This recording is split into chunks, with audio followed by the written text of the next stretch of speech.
Welcome in to the Rock Talk Studio, the podcast where we dissect, analyze, and discuss the world of rock and roll books, documentaries, and movies. Today I'm going to be taking a look at the new Bono memoir entitled Surrender, 40 Songs, One Story. Is this book worth your time and money? Well, in the next 15 minutes of this rock and roll conversation, I will definitely answer that question, and I promise to deliver it to you with all the passion of a Pete Townsend right-handed windmill. I'm your host, Big Rick. Let's plug in. So here's how the show is set up. I do three main sets. In the first set, I review the book and then give the book the official Rock Talk Studio rating. Second set, I take a look at what a true Bono/U2 fan will get out of reading this book.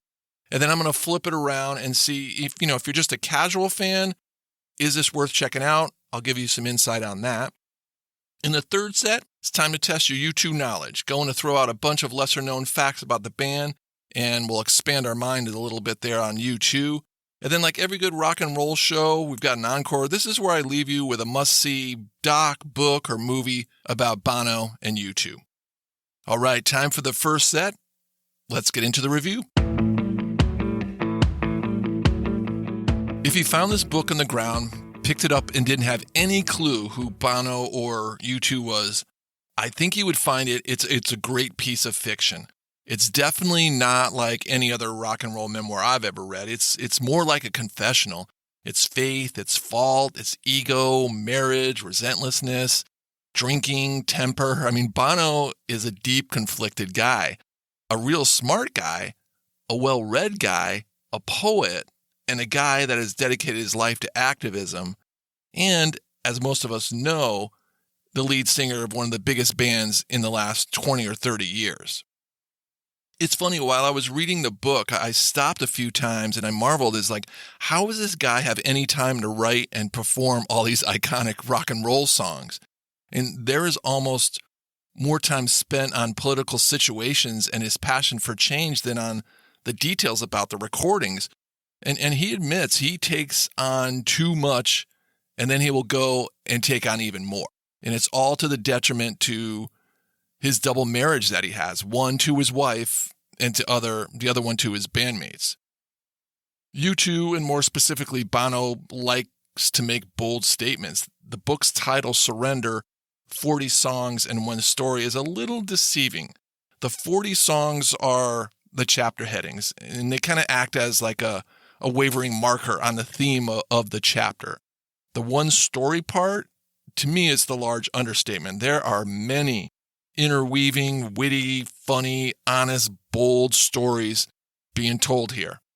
And love is positioning itself as the overall theme that he keeps referring to all the way through to the last pages. And this love is mainly directed at those two marriages I mentioned. A lot of the book is about his wife and about his relationship with the band members. The book is sprawling. It's a big one. It's 557 pages.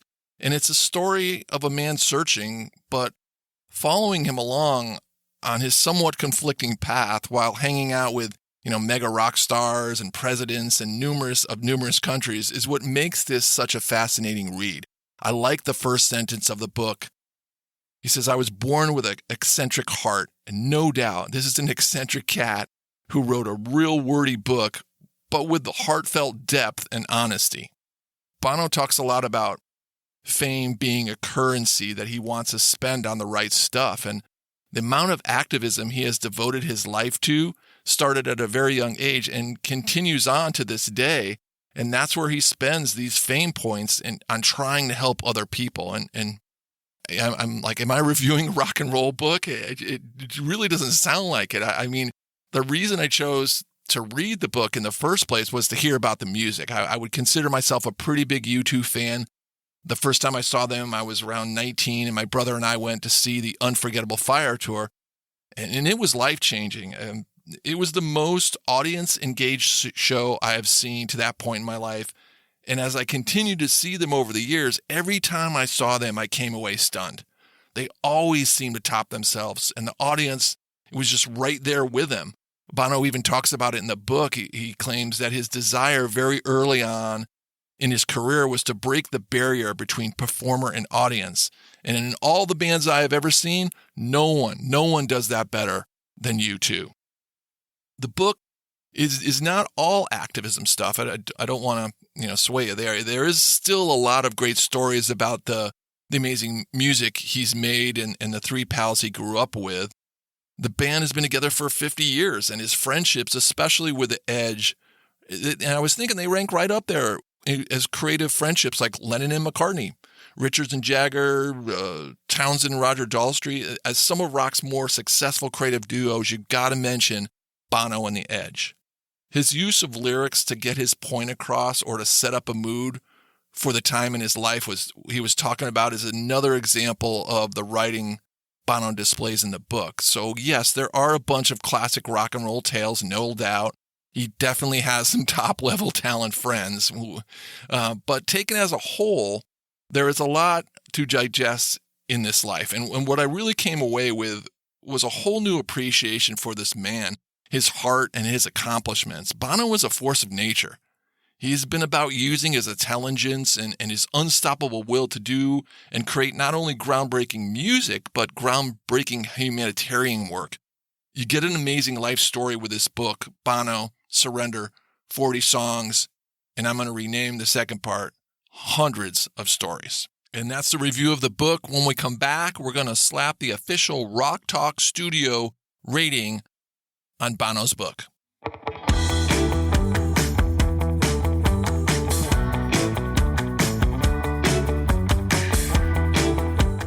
Have a question or a different opinion? Hey, who doesn't? We're talking rock and roll here. I get it. Shout out to me, Big Rick, at info@rocktalkstudio.com.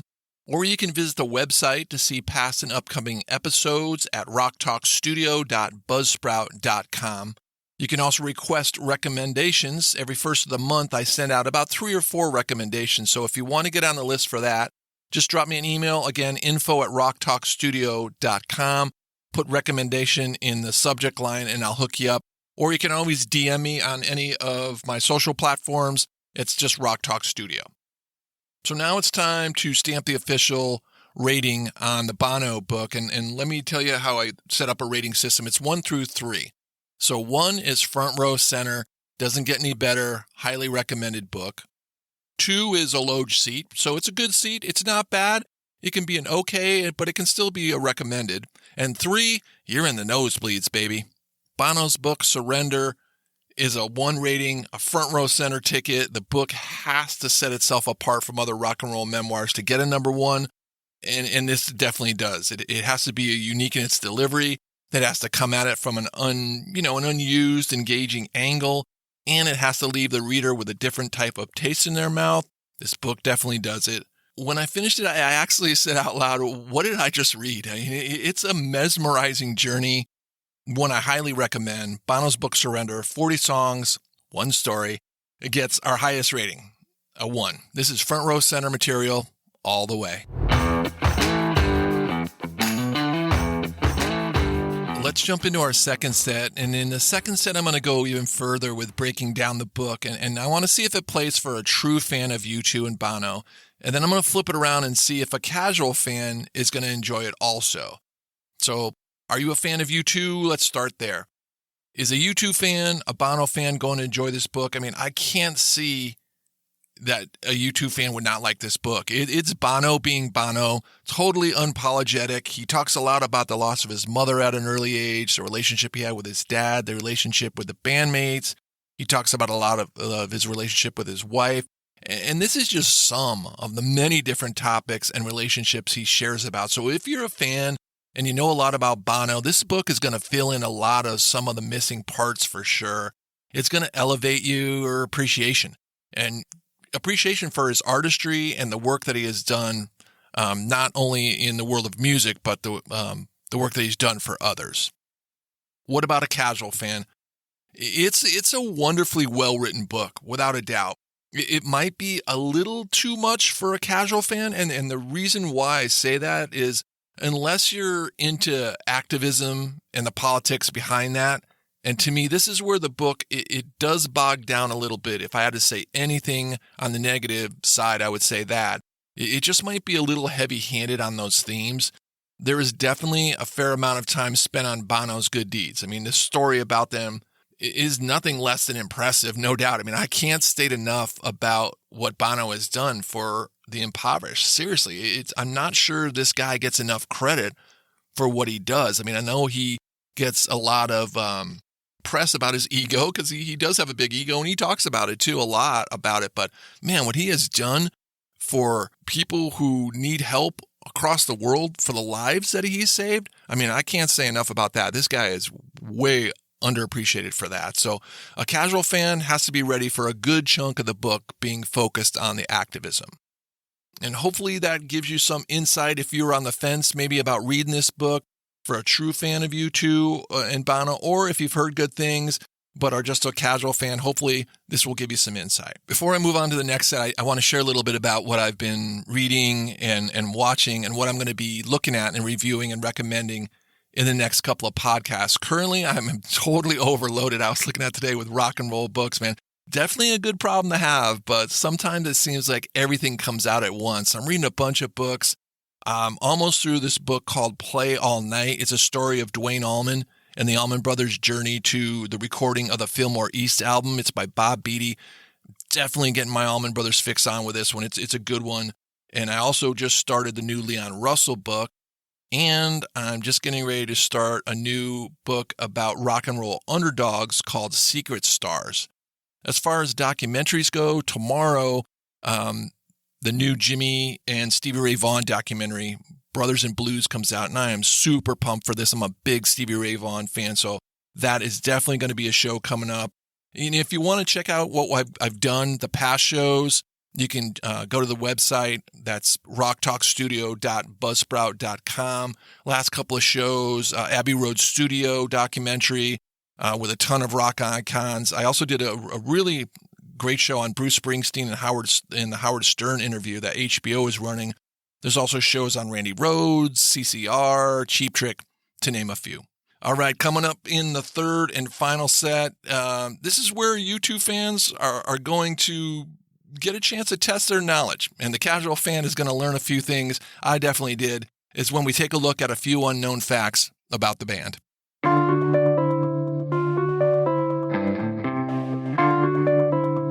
All right, it's time to roll out some unknown facts about U2 and Bono.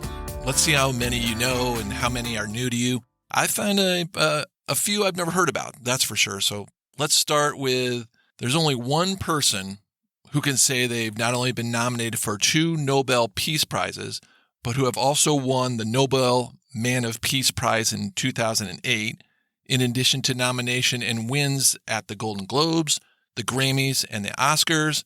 And his name is Bono.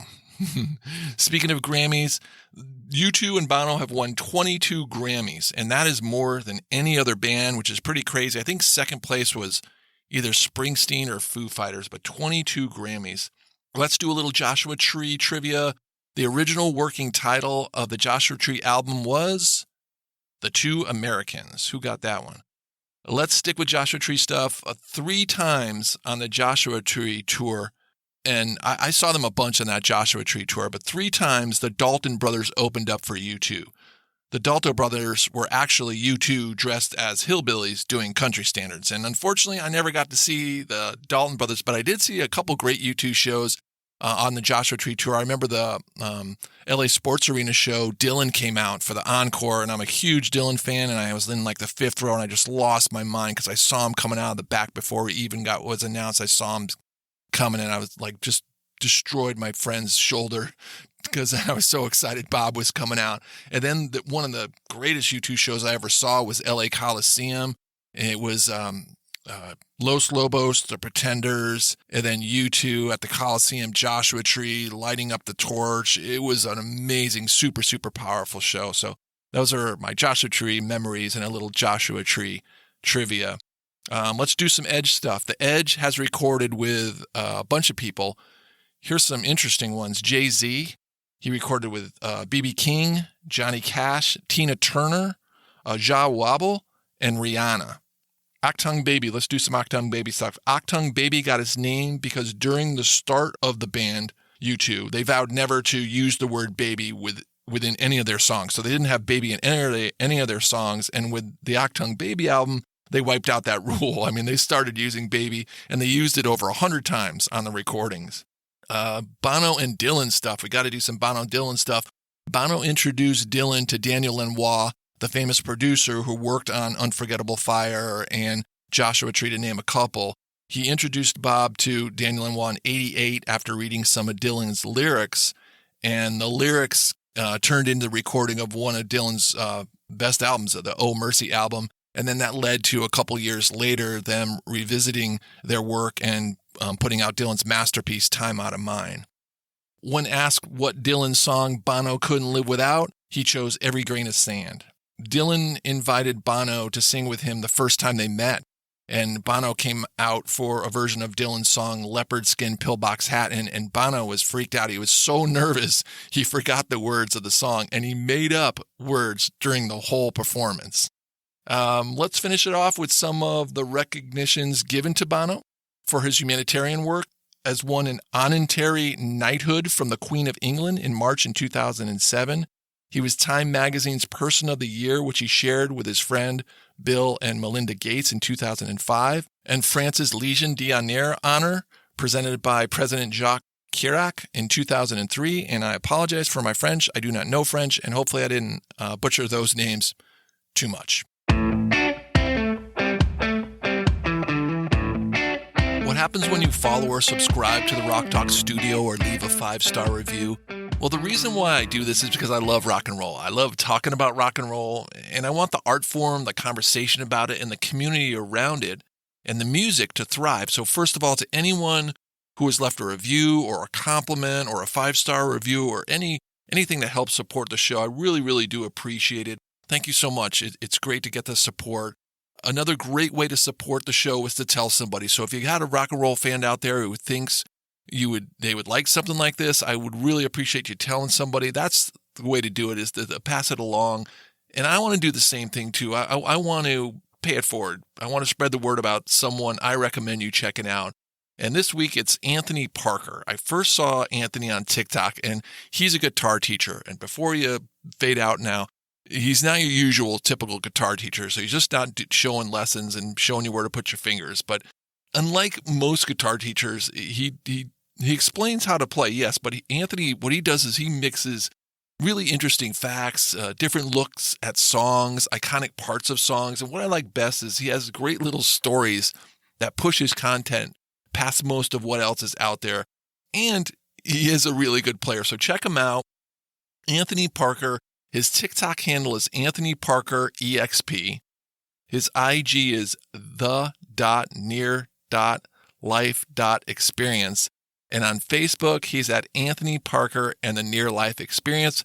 Anthony Parker, he's our shout out this week. And now it's time for the show's encore.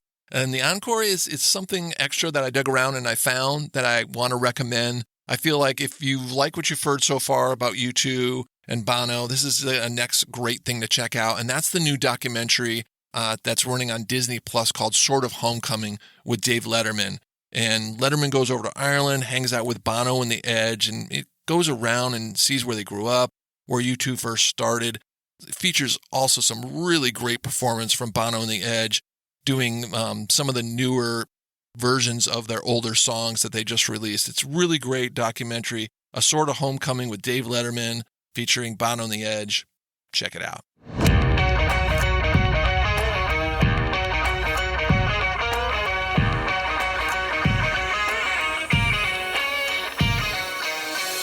Thanks for tuning in. Love talking rock and roll, and I appreciate anyone who takes a few minutes out of their day to enjoy the ride with me. Remember, you can find other and future episodes at rocktalkstudio.buzzsprout.com. All right, tear it down, pack it up, and head on down the road. We'll see you next time in the Rock Talk Studio.